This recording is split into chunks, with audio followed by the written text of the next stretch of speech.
강원도 설악산 깊은 산골, 한파가 몰아치는 최악의 눈폭풍이 3피트 높이로 눈을 쌓았다.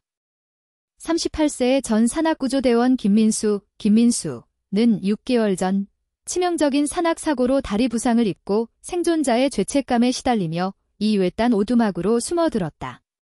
오늘 밤 바람이 소나무 사이로 울부짖는 가운데 민수는 벽난로 앞에 앉아 아픈 다리를 주무르며 커피 한 잔과 함께 그를 괴롭히는 기억을 달랬다. 생명을 구하던 날들은 끝났고 끝없는 고독과 후회만이 그의 삶을 채웠다. 새벽 1시 42분, 뒷문에서 나는 소리에 민수의 어두운 생각이 깨졌다. 폭풍 속에서도 들리는 희미한 긁는 소리와 애처로운 낑낑거림. 20마일 떨어진 이유도 없는 이곳에서 특히 눈폭풍 속 방문자는 있을 리 없었다.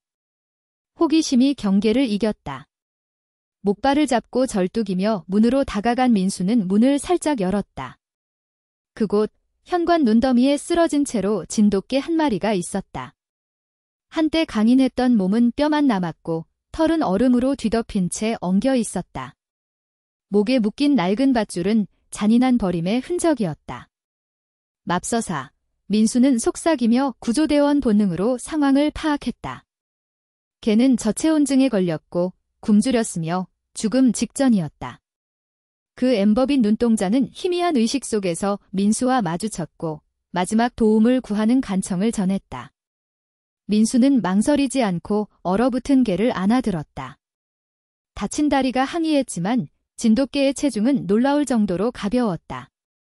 저항할 힘조차 없는 개를 안고 집 안으로 들어온 민수는 담요로 개를 감싸 벽난로 옆에 눕혔다. 숨은 얕았고 심장 박동은 약하고 불규칙했다. 몇 달 만에 처음으로 민수는 생명을 구하려는 긴박감을 느꼈다. 버텨, 나와 함께 있어. 민수는 개의 팔다리를 문지르며 순환을 돕고는 간절히 말했다.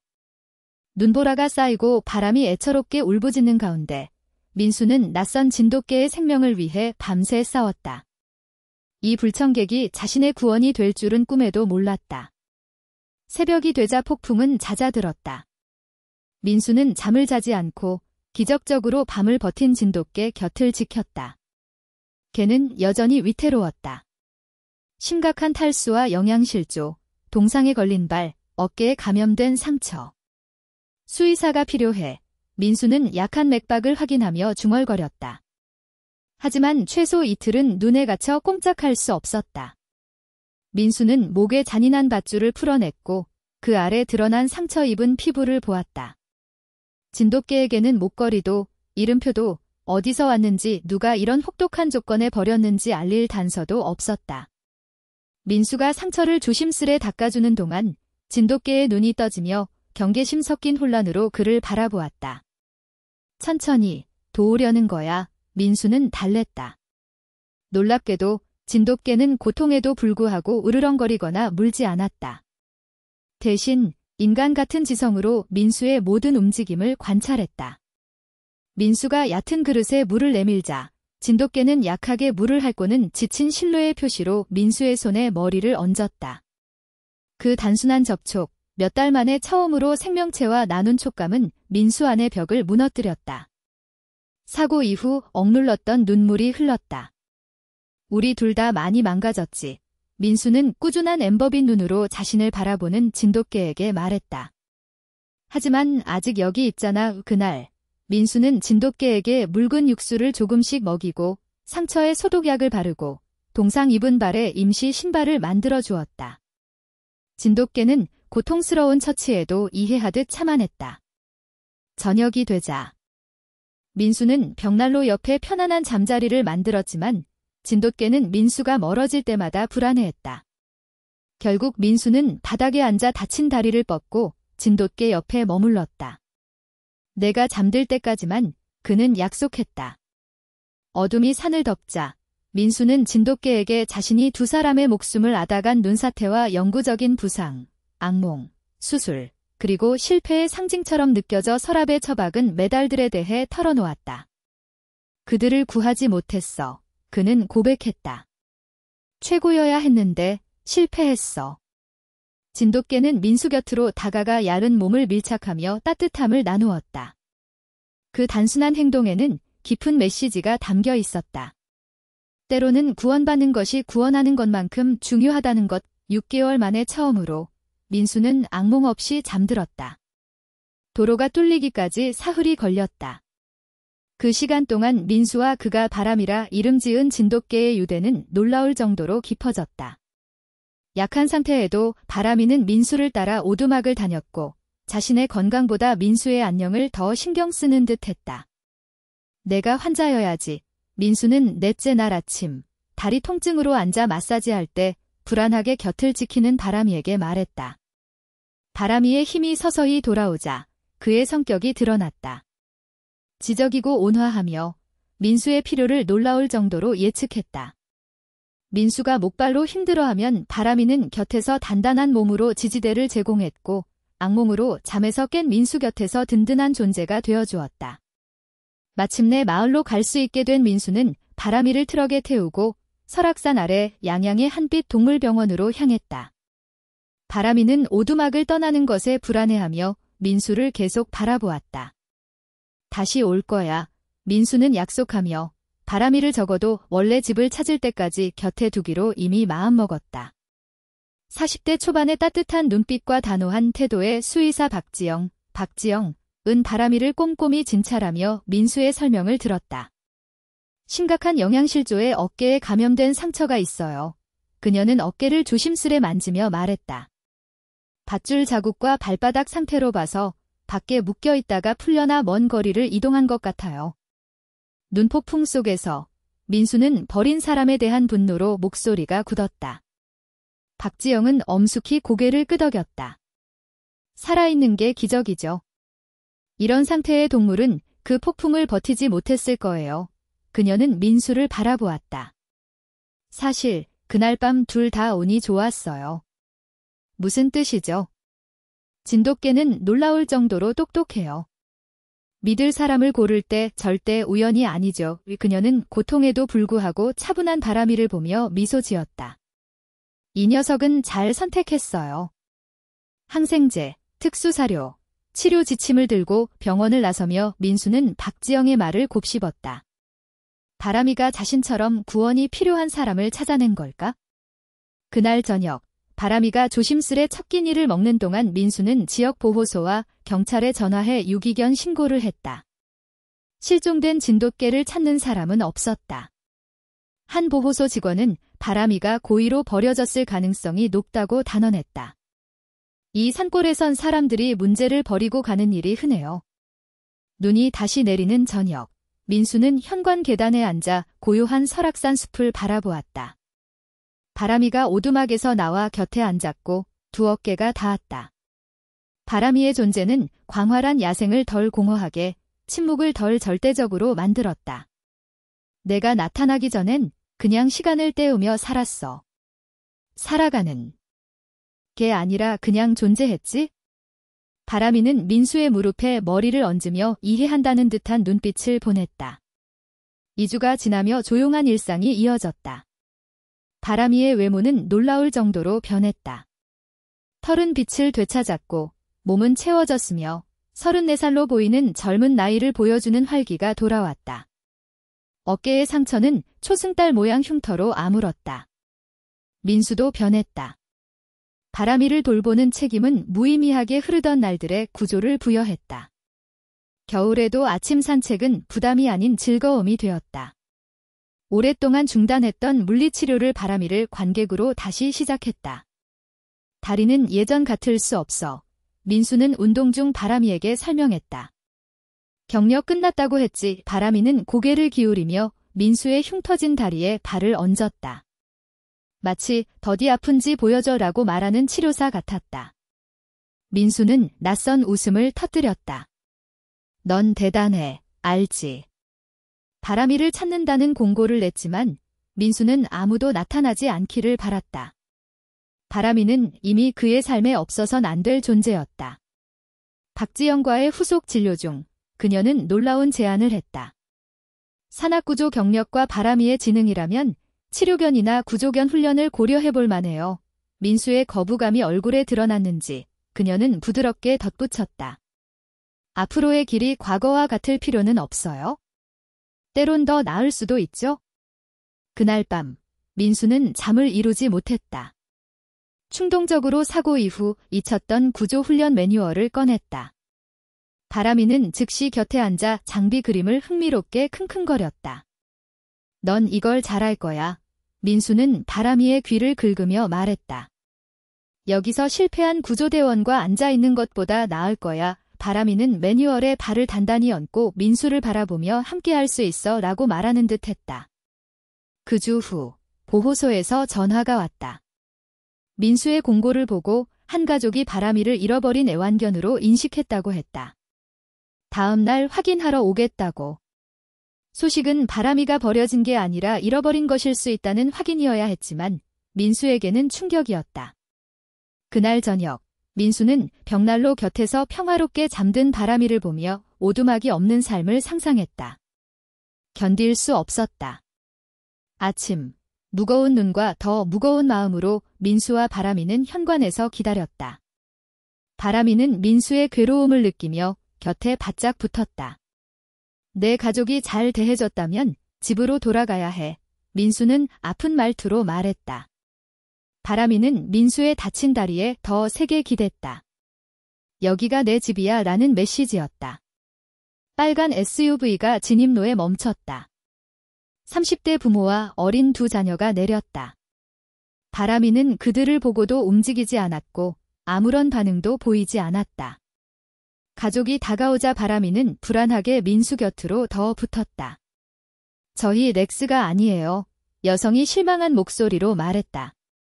저희 강아지는 발 4개의 흰 무늬가 있었어요. 민수는 안도감과 동시에 죄책감을 느꼈다. 두 분이 꽤 끈끈해 보이네요. 아버지가 떠나며 말했다. 원래 그렇게 되어야 했나 봐요. 그 말이 떠난 후에도 남았다. 눈폭풍 속 만남은 우연이 아니라 더 깊은 의미였다. 바람이의 주인 문제가 해결되자 민수는 미래를 향해 나아갔다. 바람이를 정식 등록하고 예방접종을 예약하며 자신의 신체적 제약을 고려한 치료견 훈련 프로그램을 알아보았다.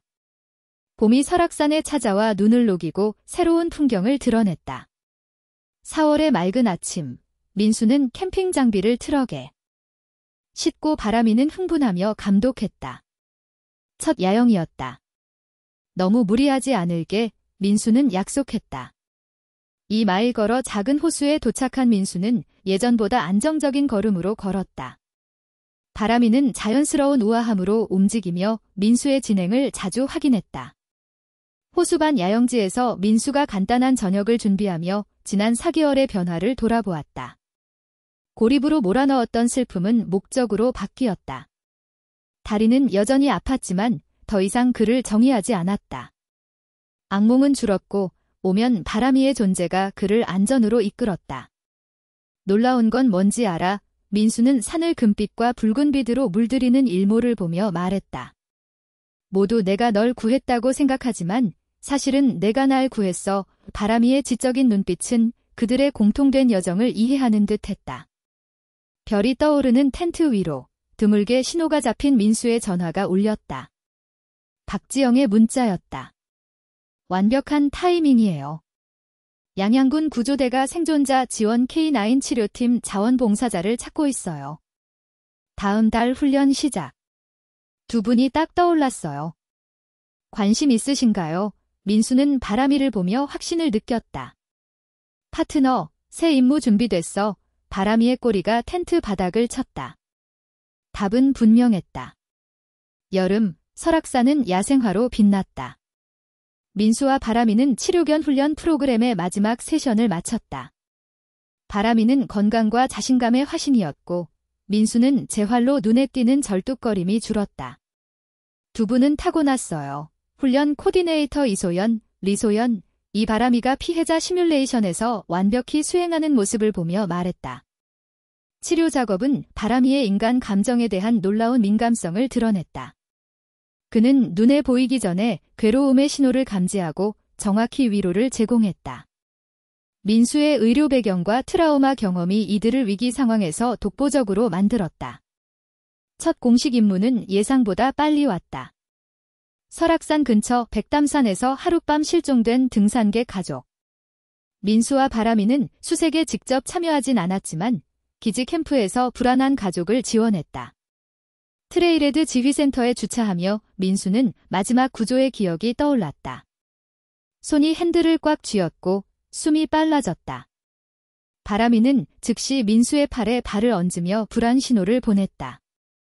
괜찮아. 민수는 심호흡하며 말했다. 그냥 떠오른 거야. 바람이의 꾸준한 시선은 과거가 오늘을 정의하지 않는다고 말했다.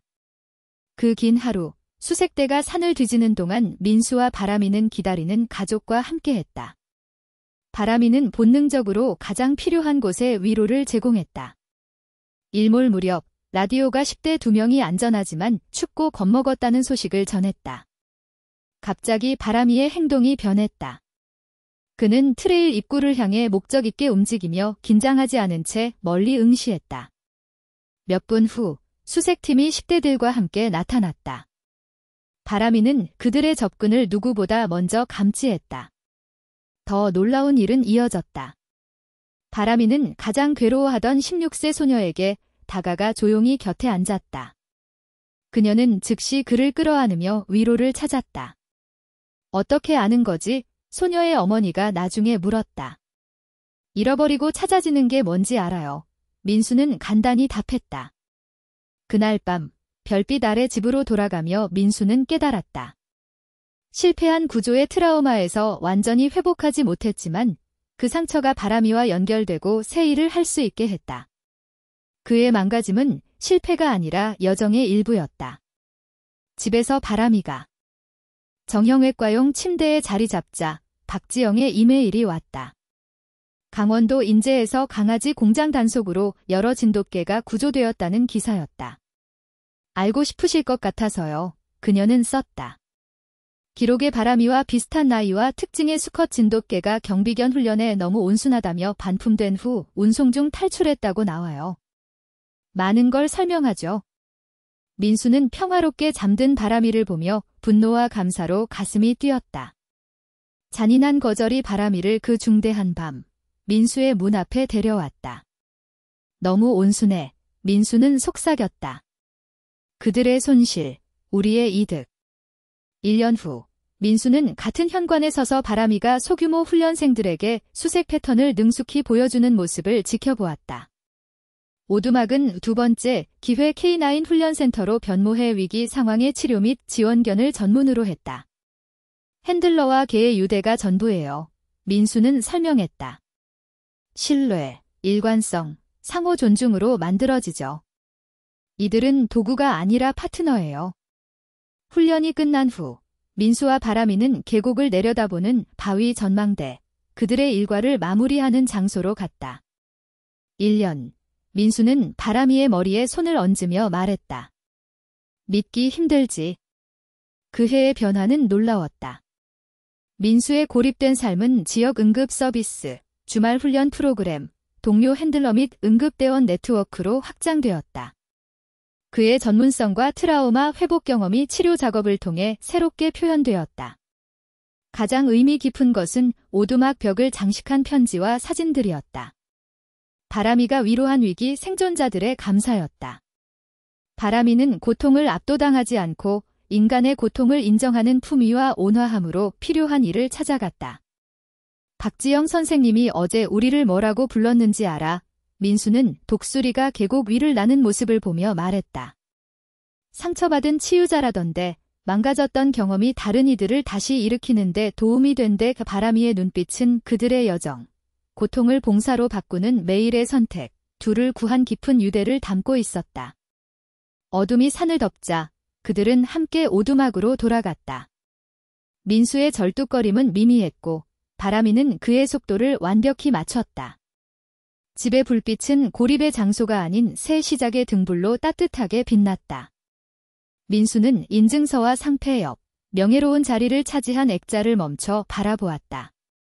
첫날의 바람이 마르고 상처받고 경계하던 모습과 최근의 치료견 조끼를 입은 강하고 당당한 모습이 나란히 있었다.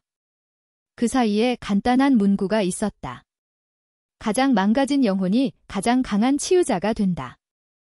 그날 밤, 바람이가 민수의 침대 발치에 자리 잡자 그들을 처음 만난 눈폭풍 같은 겨울 폭풍이 밖에서 몰아쳤다. 하지만 이번엔 절망이 아닌, 끝이 아닌 비범한 시작의 메시지를 담고 있었다.